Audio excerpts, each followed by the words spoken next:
नमस्कार, बहुत स्वागत है आप सभी का भारत 24 में। आपके साथ मैं हूं अमृता और आप देख रहे हैं खबरों का टॉप एंगल, जहां सिर्फ खबर ही नहीं बल्कि खबर के हर पहलू के बारे में आपको बताएंगे। तो ना तो आपको ये किसी ने दिखाया होगा और ना ही खबर के उस एंगल को आपको समझाया होगा जिसे आप जानना चाहते हैं। खबरों के टॉप एंगल में आज सबसे पहले बात करेंगे तमाम उन खबरों की जिनके बारे में आपको जानकारी देंगे। दिल्ली के कंजावला कांड की सच्चाई आपको बताएंगे जो अब धीरे धीरे सामने आने लगी है। आखिर उस रात को क्या हुआ था, इसका खुलासा मृतक की सहेली ने कर दिया है, ये आपको बताएंगे। अब पुलिस के एक्सीडेंट की थ्योरी पर किस तरह से सवाल उठने लगे हैं, ये आपको बताएंगे। और बाद इसके बीजेपी के महाविजय अभियान की भी जानकारी आपको देंगे। लोकसभा चुनाव तो 2024 में है, लेकिन बीजेपी यूपी के रास्ते एक बार फिर से दिल्ली की गद्दी पर कब्जा करने के ऐलान करने लगी है। जबकि तीसरी खबर बयानवीर नेताओं से जुड़ी हुई है। बयानवीर नेता जिन पर अब सुप्रीम कोर्ट का हंटर चल गया है। नेता, मंत्री, सांसद, विधायक अब अपने बयान के लिए खुद जिम्मेदार होंगे।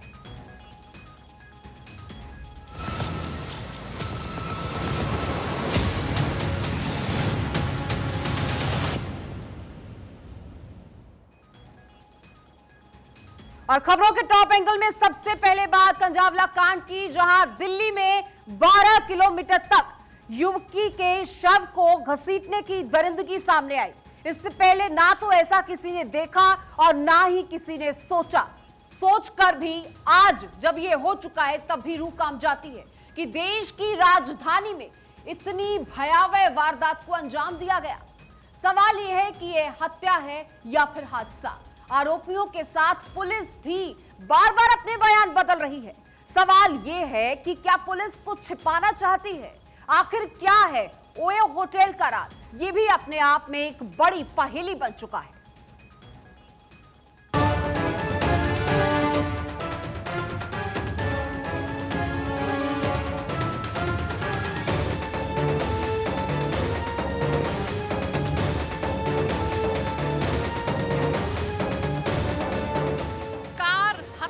और ओयो होटल का राज।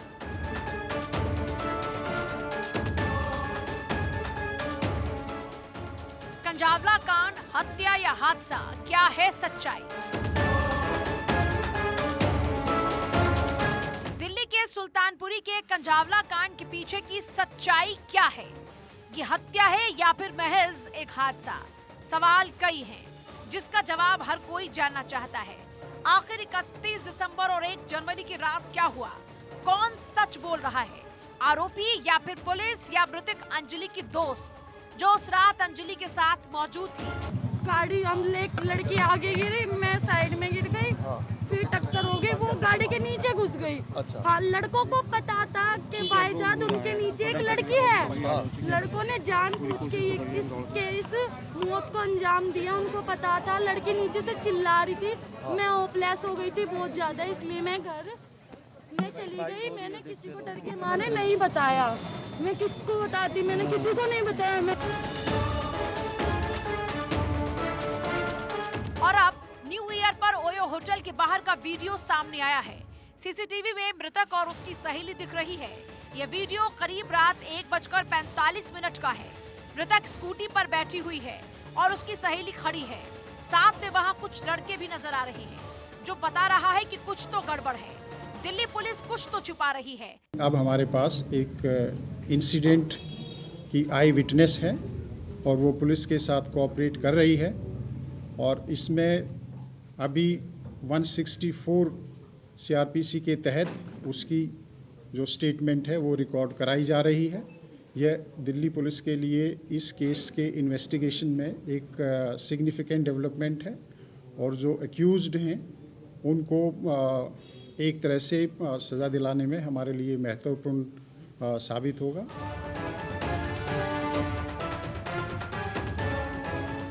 सवाल यह है कि हादसे की रात मृतका की सहेली इसकी जानकारी पुलिस को क्यों नहीं देती? अपनी घायल सहेली को छोड़कर वो घर क्यों चली गई? सुल्तानपुर के जिस ओयो होटल में पार्टी हुई, उस होटल के मैनेजर ने चौंकाने वाला दावा किया। मैनेजर के मुताबिक ओयो होटल में पार्टी हुई थी और उस पार्टी में मृतक युवती भी मौजूद थी, लेकिन किसी बात को लेकर पार्टी में मृतक युवती का दोस्तों के साथ झगड़ा हो गया। हंगामा बढ़ता देख होटल के कर्मचारियों ने दोनों को ही बाहर निकाल दिया। लड़ाई यहीं से शुरू हुई थी, फिर हमने उन्हें भगा दिया था नीचे कि भाई यहाँ मत लड़ो, अलाउड नहीं है से, और भी गेस्ट हैं। क्या उन लोगों ने नशा भी किया था? नशे पत्ते कर रहे थे सारे, ड्रिंक वगैरह कर रहे और भी सूखा नशा कर रहे, मैं तो पता नहीं क्या क्या होता है वो सब कर रहे थे वो। जब लड़कियां शुरुआत में आई वो क्या अकेली लड़की थी या लड़के भी साथ में आए थे? लड़के आए थे, फिर लड़कियां बाद में आई तो उन्हें अलग रूम दिया था हमने। अच्छा, कुल कितने रूम दिए आप लोगों ने? कुल 2-3 रूम दिए थे उन्हें शायद ना, क्योंकि एक रूम में अलाउड नहीं हो इतने बंदे। दिल्ली की सड़कों पर एक कार 12 किलोमीटर तक युवती को घसीटती रही और पुलिस को इसकी भनक तक नहीं लगी, और जिन्होंने इसकी जानकारी दी उन्हें पुलिस डांट कर शांत करा रही है। देश की सबसे हाईटेक पुलिस की पोल खुल गई। शर्म आती है ऐसी पुलिस पर। और इस पूरे केस में पुलिस की छीछा लेदर होने पर दिल्ली पुलिस एक्शन में है। कंजावला कांड में मिस्ट्री सुलझाने के लिए फोरेंसिक जांच शुरू हो गई। आरोपियों के खिलाफ सबूत इकट्ठे हो रहे हैं। पुलिस के मुताबिक फोरेंसिक टीम को कार के नीचे से ब्लड के सैंपल मिले हैं। इन्वेस्टिगेशन अभी प्रारंभिक स्टेज पर है, बहुत पहलुओं पर इन्वेस्टिगेशन हो रहा है और जल्दी ही दिल्ली पुलिस की ये कोशिश है कि जल्दी ही इस इन्वेस्टिगेशन को कंप्लीट कर लिया जाएगा और जो अपराधी हैं उनको सख्त से सख्त सजा दिलवाई जाएगी। Thank you. कंजावला कांड की मिस्ट्री उलझती जा रही है। मिस्ट्री को सुलझाने के लिए पुलिस जितना ही अंदर जा रही है, नए नए राज खुल रहे हैं। कार में सवार 5 आरोपी पुलिस की गिरफ्त में हैं। पूछताछ में आरोपी ने खुलासा किया कि जिस कार से हादसा हुआ वो कार उनकी अपनी नहीं, वो कार वो अपने दोस्त से लेकर आए थे जो मुरथल से पार्टी कर लौट रहे थे। सूत्रों के मुताबिक हादसे के दौरान एक बड़ी पार्टी का नेता भी कार में मौजूद था। लोग अरेस्ट हुए हैं, क्या इनके ऊपर पहले भी कोई मुकदमे चल रहे थे? ये सारे के सारे सवाल बहुत जरूरी हैं जो दिल्ली पुलिस को हमने समन्स इशू करे हैं, उनको हमारे सामने पेश होना है और इन सब सवालों का मुझे जवाब देना है। न्यू ईयर पर दिल्ली पुलिस सुरक्षा का दावा करती रही और आरोपी 12 किलोमीटर तक कार के साथ शव को घसीटते रहे, लेकिन पुलिस सोती रही। अब दिल्ली की कानून व्यवस्था को लेकर केंद्रीय गृह मंत्रालय सख्त हो गया। केंद्र सरकार ने दिल्ली के सीपी संजय अरोड़ा को रिपोर्ट के साथ तलब कर लिया। Bureau report, Bharat 24।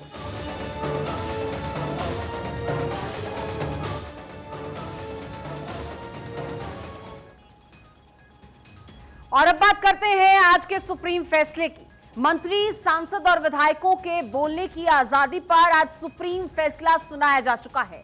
मंत्री, सांसद और विधायकों के बोलने पर सुप्रीम कोर्ट ने पाबंदी लगाने से इनकार कर दिया है, लेकिन इसके साथ ही सुप्रीम कोर्ट ने उन्हें चेतावनी भी दे दी है। अब मंत्री या सांसद अपने गैर जिम्मेदाराना बयान के लिए खुद ही जिम्मेदार होंगे। बयानवीर नेताओं पर सुप्रीम फैसला। कभी कोई मंच तो कभी कोई रैली। अक्सर बिगड़ जाती है भाषा की शैली।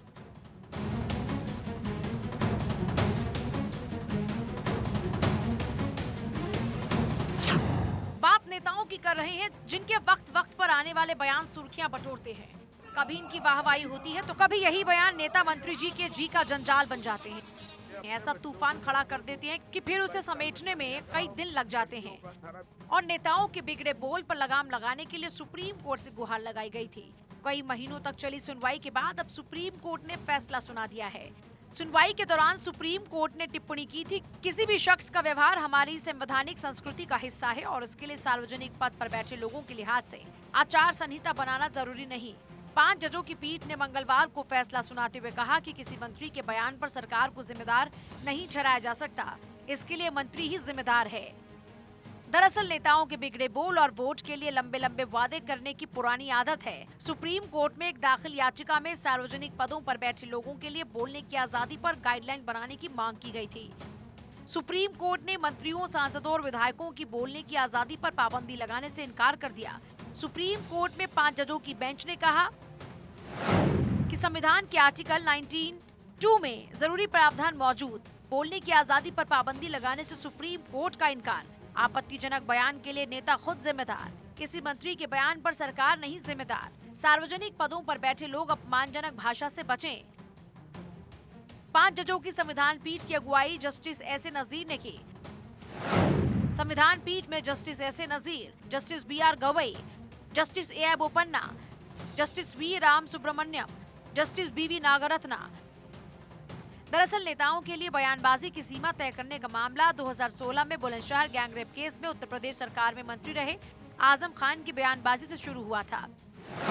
2016 में बुलंदशहर के पास नेशनल हाईवे पर गैंगरेप हुआ। आजम खान ने इस मामले में गैंगरेप पीड़िता के बारे में बयान दिया था। आजम खान ने केवल सियासी साजिश के रूप में करार दिया था। मामले को दिल्ली ट्रांसफर करने की मांग हुई और फिर ये मामला सुप्रीम कोर्ट पहुंच गया। तो 29 जुलाई 2016 में बुलंदशहर में गैंगरेप का मामला सामने आया। इस पर आजम खान ने बेतुकी बयानबाजी की। आजम ने बुलंदशहर गैंगरेप को राजनीतिक साजिश कह दिया। इसके बाद ये मामला सुप्रीम कोर्ट पहुंचा था। Bureau report, Bharat 24। और अब बात करते हैं प्लान 2024 की। 2024 फतेह के लिए बीजेपी ने सियासी मैदान को सजा दिया है। 2024 में महाविजय के लिए बीजेपी मिशन 80 प्लान को धार देने में जुटी हुई है। बीजेपी की नजर यूपी के 80 लोकसभा सीटों पर आकर टिकी हुई है और यूपी की 80 सीटों को जीतने के लिए बीजेपी ने 2 ऐसे धुरंधरों को मैदान में उतार दिया है जिनका नाम सुनते ही विपक्षी दलों के नेताओं के पसीने छूटने लगते हैं।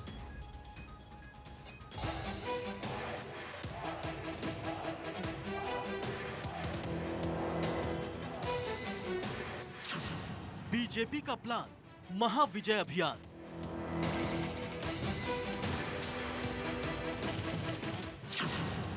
बीजेपी का मिशन 2024, यूपी की 80 सीटों पर नजर। लोकसभा चुनाव 2024 में है, लेकिन 15 महीने पहले ही लोकसभा चुनाव के बिगुल को बीजेपी ने फूंक दिया है। लोकसभा चुनाव के सियासी समर में बीजेपी अभी से उतर गई है। 2024 को जीतने के लिए बीजेपी ने सियासी शतरंज पर अपना पासा फेंक दिया है। बीजेपी 2024 में महाविजय के प्लान के साथ मैदान में उतर गई है। 2024 में मोदी सरकार 3.0 की वापसी के लिए बीजेपी देश के सबसे ज्यादा सीटों वाले उत्तर प्रदेश में मिशन 80 को लॉन्च कर दिया है।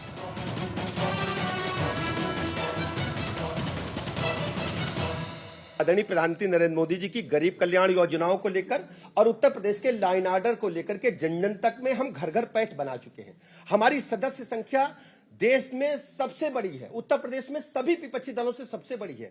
हमारे पास अपने कार्यकर्ताओं की एक बड़ी टीम है और शुचिता के साथ काम करने वाली कार्यकर्ताओं की टीम है। आप उन दलों से पूछिए जिनको एक परिवार तक सीमित करने का काम किया है। 2024 को लेकर बीजेपी का राष्ट्रीय नेतृत्व ग्राउंड जीरो पर उतरेगा। मिशन 80 कामयाब करने के लिए अमित शाह, जेपी नड्डा कमान संभालेंगे। जनवरी 2023 में अमित शाह यूपी के दौरे पर जाएंगे। 80 लोकसभा में विपक्ष के कब्जे वाले 14 सीटों पर बीजेपी का निशाना है। अमित शाह, जेपी नड्डा हारी हुई सीटों की समीक्षा करेंगे। सभी लोकसभा क्षेत्रों का दौरा करेंगे अमित शाह और जेपी नड्डा।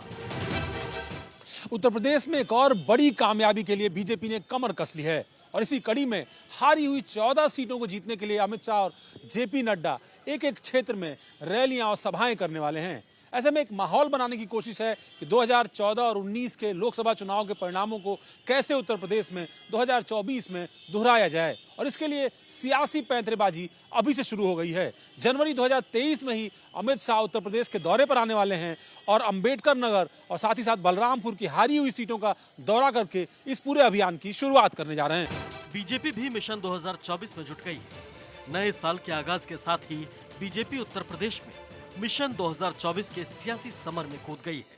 लखनऊ में 2 दिनों तक चली बीजेपी की बैठक के बाद सरकार से लेकर संगठन तक बदलाव की आहट आ रही है। व्यवस्था एक काल अवधि के लिए होती है। अभी मिड सेशन के लिए मुझे काम दिया है पार्टी ने और मैं पार्टी के नेतृत्व से बातचीत करके अगर अनुमति मिलेगी तो आंशिक परिवर्तन की ओर बढ़ेंगे।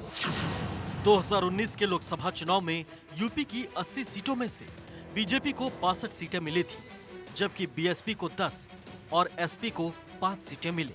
वहीं अपना दल को यूपी में 2 सीटों पर जीत मिली, लेकिन महागठबंधन में शामिल आरएलडी के खाते में एक भी सीट नहीं आई थी।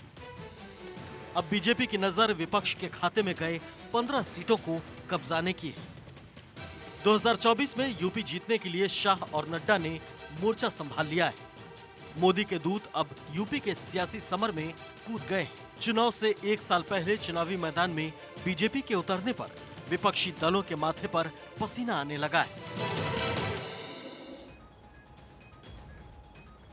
और अब बात औरंगजेब की करेंगे, जिसने लाखों हिंदुओं को मौत के घाट उतार दिया, जिसने हजारों मंदिरों को तोड़कर जमींदोज कर दिया। वो औरंगजेब अब महाराष्ट्र के महाविकास अघाड़ी के नेताओं को अच्छा लगने लगा है।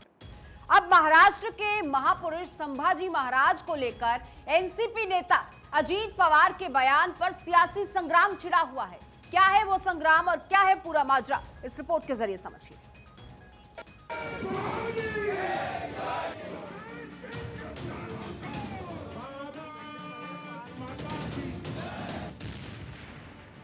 संभाजी का अपमान, औरंगजेब सम्मान।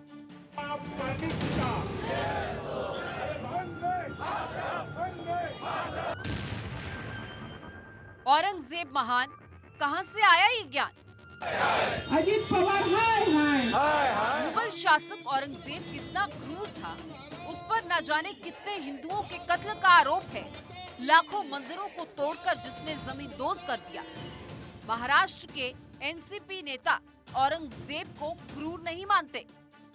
संभाजी महाराष्ट्र पर महाराष्ट्र सदन में दिए गए अजीत पवार के बयान का बचाव करने मैदान में उतरे जितेंद्र आव्हाड ने नया विवाद छेड़ दिया है।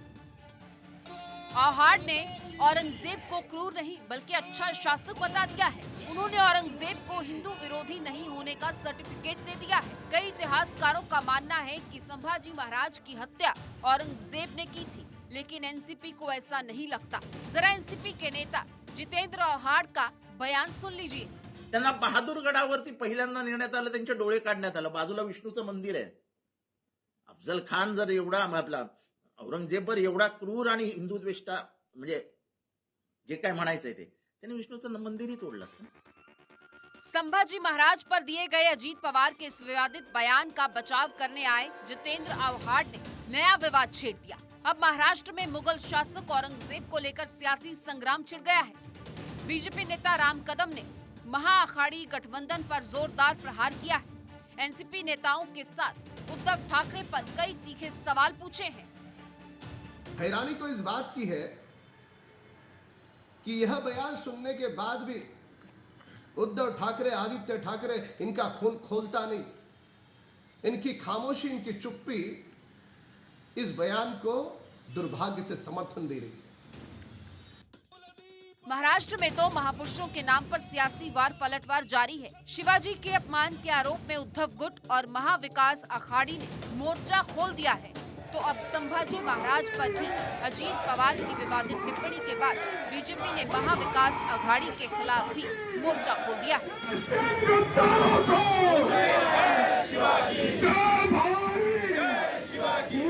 अब सवाल यह है कि महाराष्ट्र में महापुरुषों का अपमान आखिर कब तक? अब बीजेपी उद्धव ठाकरे से पूछ रही है कि संभाजी के अपमान पर उद्धव की सेना आंखें बंद क्यों कर रखी है। Bureau report, Bharat 24।